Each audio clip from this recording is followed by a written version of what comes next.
Heels on Wheels, the Performance Motorsports Network.com, a member of the Scorpion Radio Group. Now back to the women wearing the driver's suits. And we are back, and this is Jean Kinzer-Dana, again for Heels on Wheels for the Performance Motorsports Network. And my other guest today is a very experienced driver with many different things. She's made the step from karting up into the open wheel, and now has made her debut in the Mazda Road to Indy program. My guest right now is Collete Davis. Welcome to the show, Collete. Hi, thanks for having me. Oh, you're very, very welcome. Now, for our listeners, because you have a vast experience in your background, if you can just tell everyone a little bit where you have come from, it's very, very interesting. So I'm sure they would like to hear everything you've been involved with.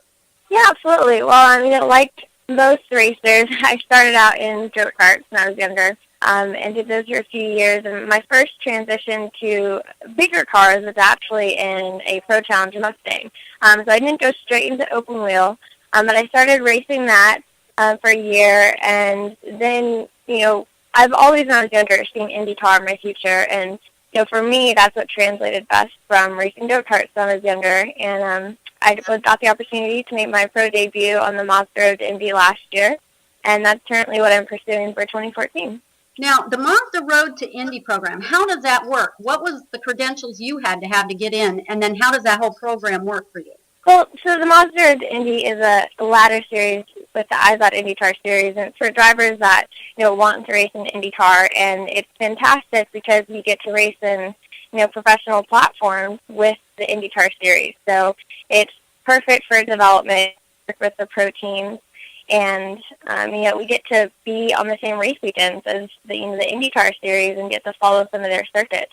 So it's been great in that sense, and it also provides an amazing platform for partners and sponsors as well when you're not to the IndyCar series yet, but in development for it. Hey, you can't beat that, getting to be with those Indy drivers. Have any of those drivers come and, spoke with you, taken you under their wing, so to say? Yeah, Pippa Mann, actually, she was my first pro race I did last year in Sebring, and that was with the USF 2000 series. And Mann was my driver coach the following weekend on my first street race in downtown St. Pete with the same series. So Pippa's been, extremely helpful. She has so much experience, and she's been someone in my career that I've been able to go to and ask questions, and is an amazing on-track driver coach, and just all-around great person to work with. Now, I got to ask you that because you talked about Sebring and St. Pete. Now, there you have a track, and then you have the street racing. Do you prefer one over the other? The St. Pete race is actually my first ever street race, and during this weekend, it was actually only my second time in the car and with my team because we had the budget just for the weekend. But Pippa Mann, she helped me a lot with that. But for me personally, I was surprised. I loved the street course, especially not being familiar with the car or the track. And I think we had maybe 30 minutes of practice. That's it all weekend. I was a little bit nervous going into the weekend, but I really liked it. So, I guess I have a new favorite for street courses.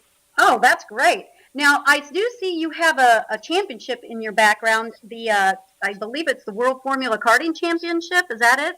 Yeah. So, I did a senior World Formula Championship when my first year of bigger competitive go-kart racing. I won my first championship, and I think that was kind of the nudge to my parents. I'm like, I'm serious about this. I want to do this, and now dinner to support me and let me follow my dreams. And I was younger when I did that. Was your family involved in racing at all, or are you the only one? No, it's a weird scenario. I didn't start go-karting when I was 4, like you hear some drivers say, but mainly because my family wasn't into racing, or really didn't watch races that much growing up. My family's in the military, so I was used to moving around all the time, and I gravitated towards racing in more of a different way from a mechanical aspect. So when I was younger, I started working on cars and trucks when I was like 11, and then I found out about a sport called go-kart racing and was hooked. That's funny you mentioned you worked on. because I know you actually have a degree in mechanical engineering, correct? Yeah, I went to Embry-Riddle for mechanical engineering on high-performance vehicles. And then I stopped out of that program in my junior year because I went to California for Draper University of Heroes, which is a completely another topic. Is for entrepreneurship. And I know my background in engineering is important to me, and I think it's definitely helped me in the car. But right now I have that opportunity to be one of the people selected to go to Draper University of Heroes, which is an entrepreneurship training program in the Silicon Valley. So I took that opportunity, and that's what I'm working on right now, is things from that. Wow, you have a lot of educational background. You got to be pretty smart. And I do have to say, I did read that you actually got to skip the 6th grade altogether. How does one? How do you get to do that? To say that, I was just genius when I was younger and stuff, but I think, if I remember correctly, all of my friends, I think when I was starting 6th grade, they were all in 8th grade or something like that. And I'm like, oh, well, I can do this. I can take the test and I'll be in 7th grade and I'll be, closer to them. So I did. I ended up skipping 6th grade from a test that I took. And then how I started college when I was 16 for engineering is that I ended up getting my high school completed in about 2.5, 3 years versus the 4, so that I could move to Florida and start racing sooner. Well, it seems like you have taken a lot of that education and your enthusiasm and belief in how women can do well in this type of industry, because you also do some, I'll call it motivational speaking to middle schoolers. Yeah. I mean, when I was going to school for engineering, I was one of their national STEM ambassadors. So, I mean, a big area of that is speaking to middle school, high school age girls about STEM, science, tech, engineering, and mathematics related fields. I mean, not only with the degree I was going for, but with my life and my career in motorsports. And I think it's a big part of my personal and professional brand. I'm in promoting science and tech to young women because a lot of them just don't realize that it's an option.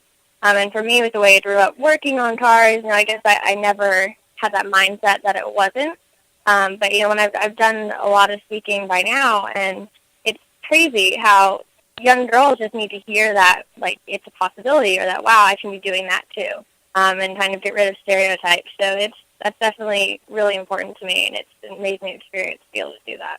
Well, you are very inspirational, I will say that. How does any of your male friends, how did the males seem to react to you? I haven't noticed anything majorly different. I mean, obviously, there's just facts that, there's certain things that are different. Like, I'm a woman, and there's typically some male-dominated industry. But, I don't focus so much on that. But, sometimes when you're at the track, maybe you're on the track, and your guys maybe a little tough for time or try cutting you off. But the biggest thing, you just have to hold your own. And, when I think you establish yourself and prove yourself, you get a lot more respect that way. But I think that can go with any driver, not just if you're a male or female. Well, you're a very pretty girl. Do you see yourself following maybe in the footsteps of how Danica has gone? I guess that depends on, what you mean by footsteps, but, definitely IndyCar is my focus right now. And I'm actually, I packed my car and drove from Florida to California after graduating the Draper University of Heroes program. And I'm over here fundraising in more of a unique opportunity than the way most typical racing is funded down here, so that I can start on my path to IndyCar next year. And then as far as like 5-10 years down the road, where do you see yourself?